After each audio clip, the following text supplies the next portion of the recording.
Hello বন্ধুরা, welcome to my YouTube channel care education purpose. যদি কেউ সাবস্ক্রাইব না করে থাকো তাহলে সব সাবস্ক্রাইব করে রেখো পরবর্তী সব ভিডিও পাওয়ার জন্য। আজকে আমি তোমাদের সাথে আলোচনা করতে চলেছি সামার প্রজেক্ট, সংখ্যা ও আকার এবং আমার গণিত ডায়েরি। এই দুটো টপিক সামার প্রজেক্ট আমি তোমাদের সাথে আজকে আলোচনা করব। প্রথমেই দেখো সামার প্রজেক্ট সংখ্যা ও আকার। তো এই টপিকটার উপর তোমাদের কি কি করতে হবে। তো দেখো এখানে বলে দিয়েছে কাজের বিবরণ। 1 থেকে 20 পর্যন্ত সংখ্যা লিখে প্রতিটি সংখ্যার জন্য উপযুক্ত ছবি আঁকো। যেমন 3টে মানে 3টি আপেল।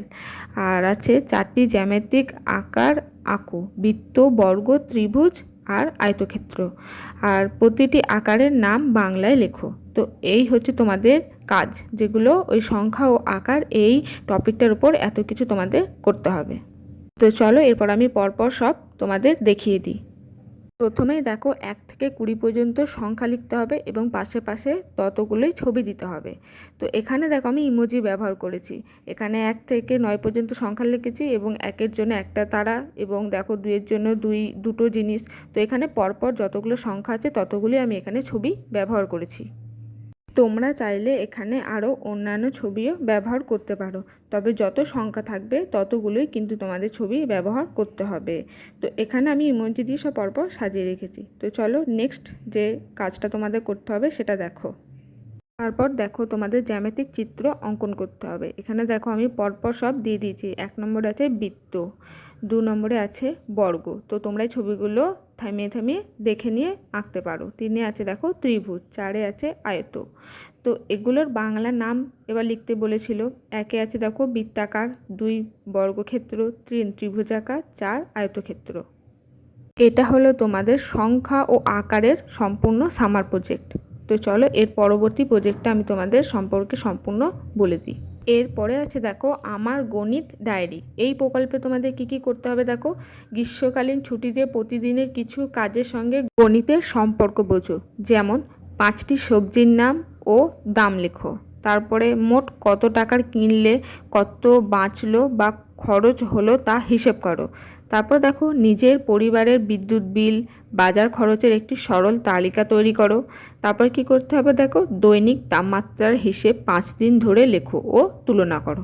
তো চলো এরপর আমি এটা পুরো ধাপে ধাপে তোমাদের বলে দিই। তো এটার সঙ্গে অবশ্য তোমাদের বাজারের কিছু সম্পর্ক থাকতে হবে, জানতে হবে। আর যে পারিবারিক খরচ সেটা কিন্তু প্রত্যেকের একরকম নাও হতে পারে। যার পরিবারে যেরকম খরচ সেটা সে সেইভাবে লিখতে পারো। তো এখানে আমি একটা মোটামুটি ধারণা করে লিখে দিচ্ছি। প্রথমে দেখো 5টি সবজি ও তাদের দাম। 1-এ আছে দেখো বেগুন, বেগুনের দাম 50 টাকা প্রতি কেজি, মানে 1 কেজির দাম 50 টাকা। টমেটো 30 টাকা 1 কেজির দাম। তারপর আছে দেখো 3-এ কুমড়ো 40 টাকা 1 কেজির দাম। 4-এ আছে দেখো ঝিঙা 60 টাকা 1 কেজির দাম। 5-এ আছে গাজর 50 টাকা 1 কেজির দাম। তো এগুলো হলো সবজি এবং তার দাম। মোট টাকা ছিল 100 টাকা, মানে আমার কাছে মোট টাকা ছিল 100 টাকা। বাজারে গিয়ে কিনলাম বেগুন 500 গ্রাম, দাম 25 টাকা। টমেটো 250 গ্রাম, দাম 8 টাকা। কুমড়ো 250 গ্রাম, তার দাম হচ্ছে 10 টাকা। ঝিঙে 500 গ্রাম, দাম হচ্ছে 30 টাকা। তারপরে দেখো গাজর 250 গ্রাম, দাম হচ্ছে 13 টাকা। বাজারে মোট খরচ হলো, দেখো যা যা কিনেছি সব ব্র্যাকেটের মধ্যে যোগ, টোটাল হয়েছে আমার 86 টাকা। আমার কাছে এখনও কত টাকা আছে, আমি নিয়ে গেছিলাম কত 100 টাকা, আর আমার বাজার হয়েছে 86 টাকা। তাহলে 100 থেকে 86 বিয়োগ আমার হয়েছে দেখো 14 টাকা অবশিষ্ট থাকলো। তাহলে এটা হলো পুরো বাজার খরচ। কত টাকা বাঁচালাম, কত আমার খরচ হলো এই টপিকটার ওপর, এই হচ্ছে এটা উত্তর। এরপর দেখো পরিবারের যে বিদ্যুৎ বিল, বাজারের খরচের একটা সরল তালিকা তৈরি করতে বলেছিল, সেটা পরিবারের খরচ মানে মাসে। দেখো চাল 1 বস্তা 3000 টাকা, তেল 4 লিটার 800 টাকা, সবজি টোটাল পুরো মাসে 4000 টাকা, মাছ পুরো মাসে 4000 টাকা, আর গ্যাস সিলিন্ডার 1500 টাকা, শ্যাম্পু সাবান 500 টাকা। তারপর দেখো মুদি বাজার 2000 টাকা, বিদ্যুৎ বিল 700 টাকা, আর 9 আছে দেখো মোবাইল খরচ 500 টাকা, বাচ্চাদের পড়াশোনার জন্য খরচ 5000 টাকা, অন্যান্য খরচ 5000 টাকা।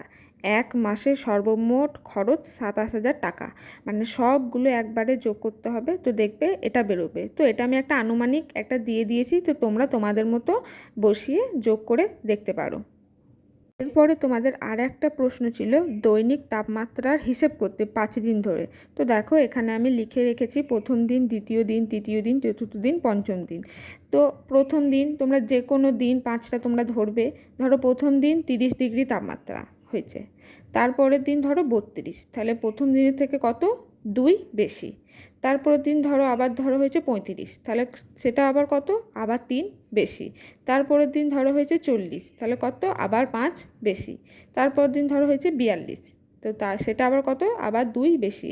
এইভাবে তোমরা 5টা যে কোনো দিনের তাপমাত্রা লিখে পরপর হিসেব করে দেখো কত দিন কত বেড়েছে কত কমেছে, তাহলে তোমাদের এটা পুরো সম্পূর্ণ হয়ে যাবে। এই হলো তোমাদের সামার প্রজেক্ট সংখ্যা ও আকার এবং আমার গণিত ডায়েরি, এই দুটো টপিকের ওপর পুরো সম্পূর্ণ প্রজেক্ট। তো যাদের যাদের আছে তোমরা সম্পূর্ণ ভালোভাবে দেখে বুঝে বুঝে নিয়ে লিখো।